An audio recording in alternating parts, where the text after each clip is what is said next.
وسلم على رسوله الكريم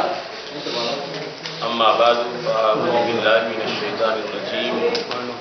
بسم الله الرحمن الرحيم انا كفيناك المستهزئين صدق الله العظيم وصدق رسوله الكريم مولاي صل وسلم دائما ابدا على حبيبك خير الخلق كلهم. اللہ تبارک و تعالی جل جلالہ وعم نوالہ واتم برہانہ وعز وشانہ وجل ذکرہ وعز اسمہ کی حمد و ثنا اور حضور سرور کائنات مفخر موجودات زینت بزم کائنات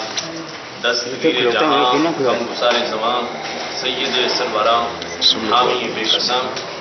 قائد المرسلین خاتم النبیین احمد مجتبیٰ جناب محمد مصطفیٰ صلی اللہ علیہ وآلہ وصحبہ وبارک وسلم کے دربار گہر بار میں ہدیہ درود السلام عرض کرنے کے بعد ادارہ صراط مستقیم پاکستان کی جانب سے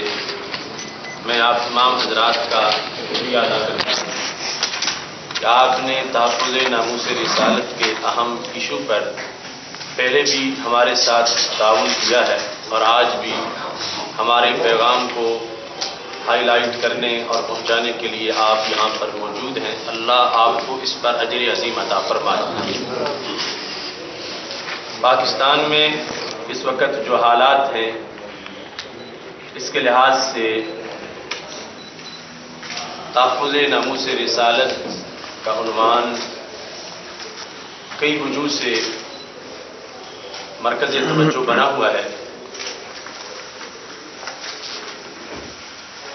کچھ دنوں سے جب سے یہ آسیہ ملعونہ کا کیس سامنے آیا تھا بدقسمتی سے اس نہایت اہم حساس ایمانی مسئلے کو بڑی ہی بے احتیاطی کے ساتھ چھیڑا گیا اور بڑے عامیانہ لہجے میں مختلف فورم میں ان پر کچھ لوگوں نے اس پر گفتگو کی جس کے نتیجے میں امت مسلمہ کو اس بات کا احساس ہونے لگا کہ رسول اللہ صلی اللہ علیہ وسلم کے مرتبہ و مقام کو بیان کرنے کے لیے کسی سازش کے تحت غیر ذمہ دارانہ طریقہ اپنایا جا رہا. کچھ دانشور، کچھ سکالر، کچھ اینکر پرسن اور اس طرح کے ملے جلے طبقے نے بالکل اس کو بچگانہ انداز میں بیان کرنا شروع کر دیا اور اس خدائی فیصلے اور الہامی قانون کو معاذ اللہ مختلف نازیبا الفاظ سے یاد کیا جانے لگا. ادارہ صراط مستقیم پاکستان اور دیگر اہل سنت و جماعت کی تنظیمات نے کافی پہلے اس مسئلے پر توجہ دلائی کہ یہ انداز ہرگز امت کے برداشت میں نہیں ہوگا اور اس کے نتائج کچھ اور نکل سکتے ہیں. لیکن اس طرف کوئی توجہ نہ دی گئی بلکہ کچھ نام نہاد سکالر سے یہ اس بات کا اعلان کروایا گیا کہ یہ قانون اس کی کوئی بیس قرآن و سنت میں موجود نہیں ہے اور بطور خاص فقہ حنفی کے لحاظ سے کہا گیا کہ برِ صغیر میں فقہ حنفی کی اصلیت ہے اور فقہ حنفی میں اس کا کوئی وجود نہیں ہے. ہم نے اس پریس کلب میں ان لوگوں کو مناظرے کا چیلنج کیا، اخبارات میں چھپا اور اس کے بعد مسلسل ہم اس پہ کہتے رہے. جامعہ نعیمیہ کی آل پارٹیز کانفرنس میں بھی ہم اس کا اعادہ کیا مگر اس چیلنج کو کسی نے قبول نہ کیا اور نہ ہی گفتگو کی، مگر وہ تضحیک آمیز لہجہ اور حقائق کو موڑ کے بیان کرنے کا ان کا انداز برقرار رہا. اس موقع پر ہم نے اس تحفظ ناموس رسالت سیمینار کے انعقاد کا اعلان کیا کہ انشاءاللہ کل دیوان اقبال لاہور میں منعقد ہونے والا ہے، جس میں ہم ایک تحقیقی دسترخوان سجائیں گے اور تقریباً 3-4 گھنٹے کا جو لیکچر ہوگا اس میں ہم یہ واضح کریں گے کہ قرآن مجید سے دلائل کیا ہیں، سنت سے دلائل کیا ہیں اور ساری کتابیں سامنے رکھیں گے. اجماع صحابہ بیان کریں گے، اس کے بعد فقہائے اربعہ اور پھر بالخصوص فقہ حنفی سے ہم اس مسئلے کو بیان کریں گے کہ گستاخ رسول واجب القتل ہے اور اس میں اس کی معافی کی کوئی گنجائش موجود نہیں ہے. یہ تمام ہم لٹریچر سامنے رکھ کے انشاءاللہ بیان کریں گے اور پھر امت کے مختلف ادوار میں خواہ وہ دور غلامی تھا یا وہ مسلم امہ کی اپنی حکومتوں کے ادوار تھے، ان سے بھی ہم مستند ماخذ سے یہ ثابت کریں گے کہ یہ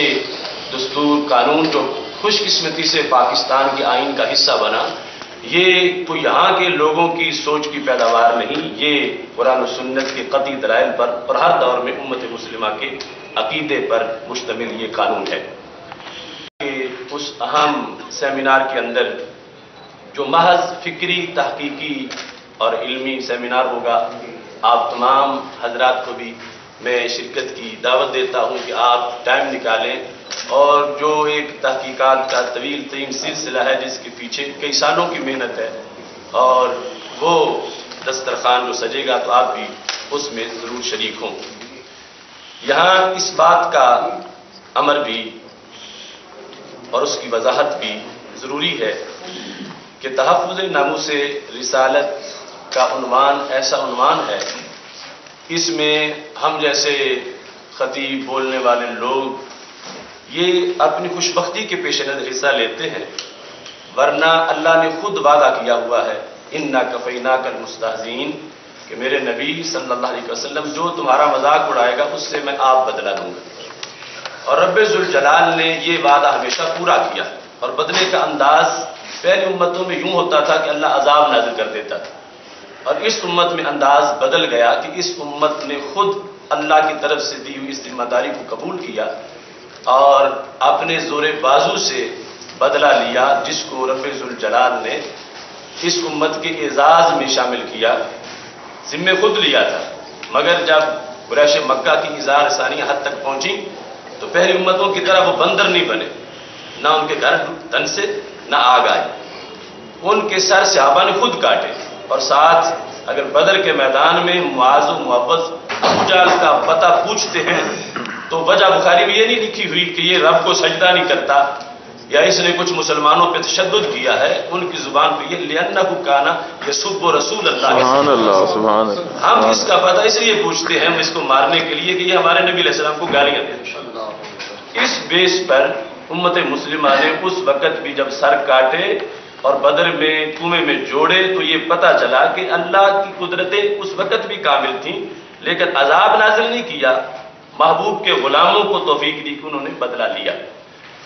اس طرح اور تو اور رہا، حیوانوں سے رب ذوالجلال نے یہ کام لیا۔ امام ابن حجر نے 8ویں صدی ہجری کی جو تاریخ لکھی ہے، ابن حجر جو شارح بخاری ہیں، 8ویں صدی ہجری کی تاریخ الدر الکامنہ کی 3ری جلد میں انہوں نے لکھا ہے کہ ایک جگہ منگول بیٹھے ہوئے تھے اور وہاں کسی نے رسول اللہ صلی اللہ علیہ وسلم کی شان میں گستاخی، تو قریب ایک کتا باندھا ہوا تھا جو انہوں نے شکار کے لیے رکھا ہوا، تو اس کتے نے جب وہ گستاخی سنی تو اس نے جھپ لیا، رسی ٹوٹ گئی، تو جو پادری وہاں بیٹھ کے گستاخی کر رہا تھا اس کے چہرے پہ آ کر اس نے اپنے پنجے مارے اور اس کے چہرے کو زخمی کیا، تو لوگوں نے پکڑ کے باندھ دیا۔ تو ان میں سے حالانکہ کوئی بھی ان میں مسلم امہ کا فرد نہیں تھا، تو کسی نے کہا دیکھو تم نے حضرت محمد صلی اللہ علیہ وسلم کا نام صحیح طریقے سے نہیں لیا تو اس کتے کو بھی غصہ آ گیا اور اس نے تجھ پہ حملہ کر دیا۔ اس پادری نے کہا نہیں نہیں، یہ تو بائی چانس ہو گیا، یہ کتا ضدی بڑا ہے، حساس بڑا ہے، اس کی طرف اشارہ ہو جائے تو جو اشارہ کرے اس پر یہ حملہ کرتا ہے، تو میں گفتگو کرتے وقت اس پر اشارہ کر بیٹھا ہوں، تو یہ وجہ تھی کہ یہ مجھ پہ ٹوٹ پڑا ہے، ورنہ اسے کیا خبر کہ میں کیا کہہ رہا ہوں۔ اب اس کا یہ کہنا تھا کہ دوبارہ کتے نے جمپ لیا اور رسی توڑی اور اس کو گلے سے آ کے پکڑ لیا اور تب چھوڑا جب سر تن سے جدا کر دیا۔ سبحان اللہ۔ تو لوگوں نے جو واقعہ دیکھا تو امام ابن حجر نے لکھا کہ 40,000 منگولوں نے کلمہ پڑھا سبحان اللہ اس کتے کے کردار پر، کہ جس کو اب کتا کہنے میں بھی ہم زبان لڑکھڑاتی ہے کہ جس کا کردار اتنا عمدہ تھا، اس کی جنس کتوں کی ہے مگر اس کا وصف کتوں والا نہیں تھا۔ تو اللہ کام کروا دیتا ہے اور یہ اس کی طرف سے وعدہ ہے، اس نے ایسا اپنے محبوب صلی اللہ علیہ وسلم کو جو عزت بخشی ہے اس پہ پہرا دلوانا ہے۔ ہماری یہ سعادت ہے کہ ہم یہ پیغام ہائی لائٹ کریں کہ ہم اپنے رویے صحیح کریں۔ جو لوگ بے احتیاطی کرتے وقت یعنی یہ دھیان نہیں رکھتے کہ ہماری گفتگو کس شخصیت کے بارے میں ہے، کس ذات کے بارے میں ہے۔ حضرت سلطان صلاح الدین ایوبی وہ 581 ہجری کے اندر جب بیمار ہوئے تو انہوں نے نظر مانی، یہ البدایہ والنہایہ میں ابن کثیر نے لکھا ہے کہ اگر میں درست ہو گیا آخری گھڑی تک میں انگریزوں کے خلاف، فرنگیوں کے خلاف لڑوں گا۔ جب بیماری میں ہی ان کی حکومت کا ایک حصہ جو برنس ارنات کی جو ایریا تھا اس پر مشتمل تھا، انہوں نے بغاوت کا اعلان کر دیا، اور اسی دوران مصر کے تجار کا قافلہ وہاں سے گزر رہا تھا تو برنس ارنات نے ان کا مال لوٹا، انہیں شہید کیا، اور شہید کرتے وقت کا این محمدکم ادعوہ ینصرکم، بلاؤ تم اپنے محمد صلی اللہ علیہ وسلم کو، وہ تمہاری مدد کرے، میں تمہیں قتل کر رہا ہوں، ان کو بلاؤ۔ یہ جملہ اس نے ان تاجروں کو شہید کرتے وقت بولا۔ سلطان صلاح الدین ایوبی کو بیماری کی حالت میں اس جملے کی خبر پہنچی کہ اس نے ہمارے مسلمانوں کو شہید بھی کیا ہے اور مال بھی لوٹا ہے، اور ساتھ یہ بلایا اپنے محمد صلی اللہ علیہ وسلم کو بلاؤ کہ وہ میرا بگاڑ لے، کچھ بگاڑنا چاہتے ہیں، میں تمہیں مار رہا۔ سلطان چارپائی سے اٹھ کے کھڑے ہو گئے اور حملے کا حکم دیا۔ برنس ارنات کے علاقے پہ حملہ ہوا، فرمایا اس کو تم نے نہیں مارنا، تم نے زندہ گرفتار کرنا۔ جب برنس ارنات کو سلطان صلاح الدین ایوبی کے سامنے کھڑا کیا گیا تو حالانکہ جرم اس کے کئی تھے، اس نے اسلامی سلطنت کے خلاف خروج کیا تھا، غداری کی تھی، رٹ کو چیلنج کیا تھا، اس نے تاجروں کو شہید کیا تھا، جان جو مسلمان کی کعبہ سے عظمت والی ہے اس کا تقدس پامال کیا تھا، یہ سب کچھ جرائم تھے، لیکن امام صلاح الدین ایوبی، سلطان صلاح الدین ایوبی نے کہا انا نائب رسول اللہ صلی اللہ علیہ وسلم، سبحان اللہ، تو نے حضرت محمد صلی اللہ علیہ وسلم کو آواز دی تھی کہ بلاؤ ان کو، ان کی شان تو بڑی ہے، میں ان کا غلام آ گیا ہوں، اب میں تمہیں مزہ سکھاتا ہوں۔ تلوار لے کے اس کا سر کاٹ کے ملوک کے سامنے پیش کیا، فَإِنَّهُ تَعَرَّضَ لِسَبِّ النَّبِيِّ صلی اللہ علیہ وسلم فَقَتَلْتُهُ، اس نے میرے نبی علیہ السلام کو گالی دی تھی، اس واسطے میں نے اس کا سر تن سے جدا کر دیا ہے۔ اب جرائم اور بھی بڑے تھے، مگر اس کو سزا دیتے وقت سلطان صلاح الدین ایوبی نے جس چیز کو ہائی لائٹ کیا وہ یہ اس نے تانا دیا تھا، حالانکہ اس نے کوئی لفظ ایسا ویسے نہیں بولا کہ جس سے نبی علیہ السلام کے وصف پر، حسن پر، جمال پر، تعلیمات پر کوئی وہ ہٹ کر رہا ہو، تو ہلکا پن تو ظاہر کر رہا تھا کہ جن کا کلمہ پڑھتے ہو اب کدھر ہے وہ تمہاری مدد کرے۔ اس انداز کو سلطان نے توہین سمجھا اور اس توہین کی بیس پر اس کا سر تن سے جدا کرنا لازم سمجھا۔ تو یہ آج کی اس مختصر سی ہماری گفتگو کے اندر میں صرف ایک آپ کے سامنے یہ بات رکھنا چاہتا تھا کہ ہم اس موضوع پر ستائے ہوئے ہیں، اکتائے ہوئے ہیں، ماحول گستاخیوں کے دھوئیں سے بھر گیا ہے، ہمارا جینا مشکل ہوتا جا رہا ہے، اتنا امت کو ستایا جا رہا ہے، تو ہم مل جل کر ایسا جو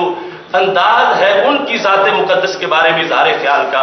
اس انداز کو سمجھائیں کہ خدا را اس ملک کے حال پہ رحم کرو۔ یہ رسول اللہ صلی اللہ علیہ وسلم کی ذات گرامی ساری کائنات کی بقا کی دلیل ہے، اگر درمیان سے ہٹ جائیں اور اللہ سے کہہ دے جو عذاب کرنا ہے ان پہ کر دے تو پھر دنیا کا کون سا حصہ بچ سکے گا؟ اس واسطے ہمیں ان کی ناموس کے لحاظ سے بہت سینسیٹیو، حساس انداز میں سوچنے کی ضرورت ہے۔ باقی انشاءاللہ کل کے اس پروگرام کے اندر